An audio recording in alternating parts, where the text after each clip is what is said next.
Across Africa, especially in South Africa, my home country, femicide has reached alarming levels. South Africa is often described as the femicide capital of the world, where women are 5 times more likely to be killed by an intimate partner than the global average. Across the continent, thousands of women continue to lose their lives every year because of their gender.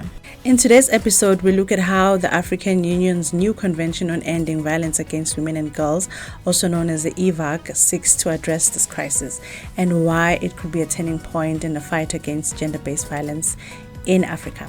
So hello and welcome to another episode of the Africa Within podcast, where we bring you powerful conversations shaping Africa's future. I'm your host, Nontobeko Mlambo. In today's episode, we take you to Dar es Salaam, Tanzania, where FEMNET, the African Women's Development and Communication Network, convened a critical meeting that I had a pleasure of attending. It was attended by leaders, activists, policymakers, journalists, and grassroots organizers that came together to unpack and discuss the African Union's Convention on Ending Violence Against Women and Girls, the EVAWG. Your name and which organization you work for, and what are you looking forward to? I'm Shadiam Singmana, and I'm focal person for Rwanda Young Women HR Network. And in this conference, I'm looking forward to understanding more about African Union Convention on Ending Violence Against Girls and Women, and also how I can promote it more in my country. Please just tell me your name, where you're from, and the organization you work for. Yes, I'm Maria Jose. I come from Mozambique, and my organization is Mulady. It's a Law, Women and Development Association. What are you looking forward to in these 3 days? So in these 3 days, I hope that the paper that we are building here can be a very powerful and meaningful. So we have a lot of laws that they benefit the women, but implementation, we have problems there. So this document can be more accurate, and they can push what we're looking for, that is the liberation of women and empower the women. We must also acknowledge the growing backlash and pushback against gender equality, women's rights across the continent. Civil society organizations are working increasingly hostile environments, and funding for ending violence against girls and women programs is shrinking globally. These dynamics and continental rethinking of how to respond to violence, including call for stronger political will and increased domestic financing for EVAWG by African governments, is needed than ever before. We cannot outsource our justice. It must be rooted, owned by us, and funded right here at home.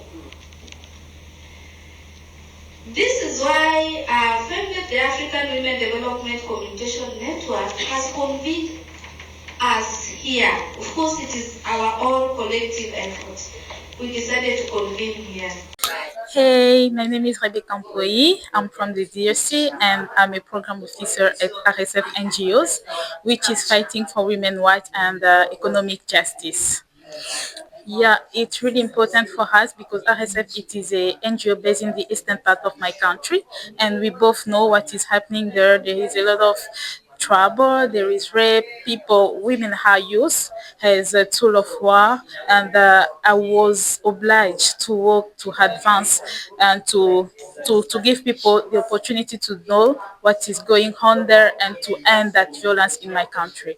It will be very important because if they join us in that fight, it will be a recognition and an acknowledgement of what is happening in my country. So we want to hear from you, and the platform has FEMNET is a huge coalition who can talk, who has the eligibility to talk in different platforms, even in a huge meeting with people who have power to decide. So we really want you to join us to hear, to make our voice being heard. Yeah, I've learned that there is not It is not just important to have laws, but laws is more powerful when it is implemented and when it is domesticated. It is really good to have this new convention, but the most important thing will be to domesticate them, to sensitize people, to know about that and to respect that. Ok. Mon nom c'est Madina Kassimu Aminata. My name is Aminata Madina Kasimu. Oui. Je suis venue représenter ACRDH, Action congolaise pour le respect des droits de l'homme, des droits humains. She came to represent human rights action to respect human rights in DRC. Je travaille également à la Commission nationale des droits de l'homme. She also worked in National Commission of Human Rights. Dont je suis experte en monitoring et visite des lieux de détention. She's an expert in monitoring and visit of prison and the place that people are get caught. Quelles sont les difficultés que ton organisation rencontre pour mettre fin aux violences au niveau de ta communauté? Déjà, premièrement, nous avons beaucoup plus de problèmes de visibilité. They have a problem of visibility. Donc là, il s'agit de promotion. Nous sommes vraiment limités par rapport aux fonds.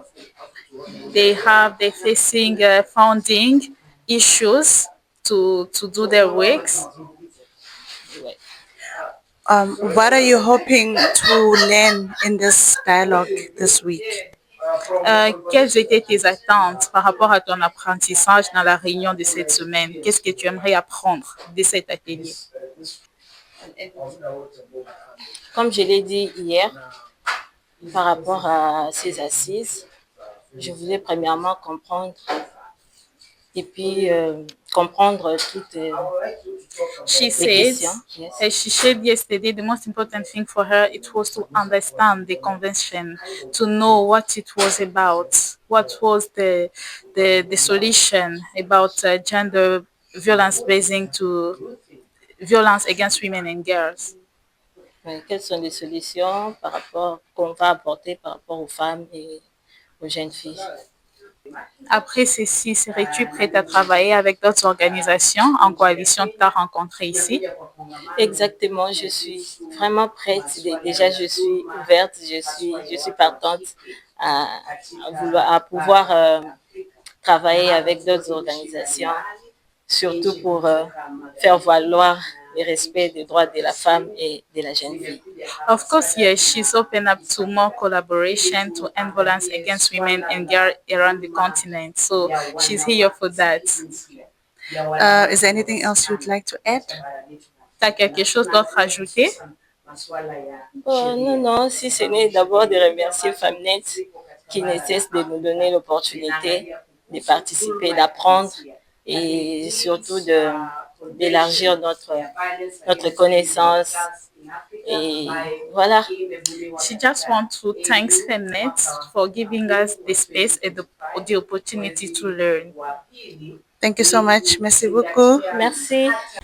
So this meeting's aim was to unite voices from across East and Southern Africa to analyze the implications of this new framework and, more importantly, how it can transition from paper to practice.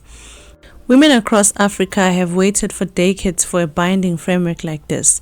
The EVAWG Convention represents not only a commitment but also a tool for accountability. Before we delve into what the EVAWG is, it is very important to mention two other conventions that have addressed issues of violence against women. The first one is a protocol to the African Charter on Human and People's Rights on the Rights of Women in Africa, which is commonly referred to as the Maputo Protocol. And the second one is a convention on the elimination of all forms of discrimination against women, in short, CEDAW. What exactly is the EVAWG Convention? So, unlike the other two that I've just mentioned, the EVAWG Convention is the first Africa-specific legally binding instrument dedicated solely to ending violence against women and girls. It provides a continental framework that obliges African states to criminalize all forms of gender-based violence, ensure survivor-centered services such as legal aid and psychosocial support, and also promote positive masculinity as part of prevention efforts. As I mentioned earlier, the statistics in South Africa are staggering. According to the data from the South African government, a woman is murdered every 3 hours in the country, often by someone she knows. Namibia, Lesotho, and Eswatini are also reporting concerning rates of intimate partner femicide. Despite the existence of national laws and policies aimed at preventing gender-based violence, the crisis persists, revealing significant systemic, cultural, and enforcement gaps. So this meeting addressed several challenges in tackling femicide across various countries, including underreporting driven by stigma, fear of retaliation, and lack of trust in law enforcement. Additionally, some of the challenges that participants raised were around the issues of inadequate data collection, which they feel possesses a significant obstacle as many countries do not maintain national database on femicide. There was also concern that weak judicial systems frequently allow perpetrators to evade accountability, and support for survivors of violence remains limited, with minimal access to safe shelters, psychosocial support, and legal assistance. As the meeting wrapped up, the participants agreed that the African Union's Convention on Ending Violence Against Women and Girls is more than just a policy document. It represents a significant step towards justice, dignity, and equality for women and girls across the continent. This engagement, organized by FEMNET, highlighted that progress relies on collective action, from activists and policymakers to communities and survivors who continue to speak truth to power.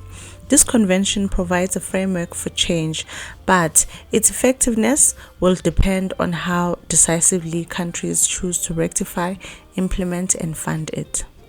As we wrap up this episode, one thing is clear: ending violence against women is not merely a women's issue.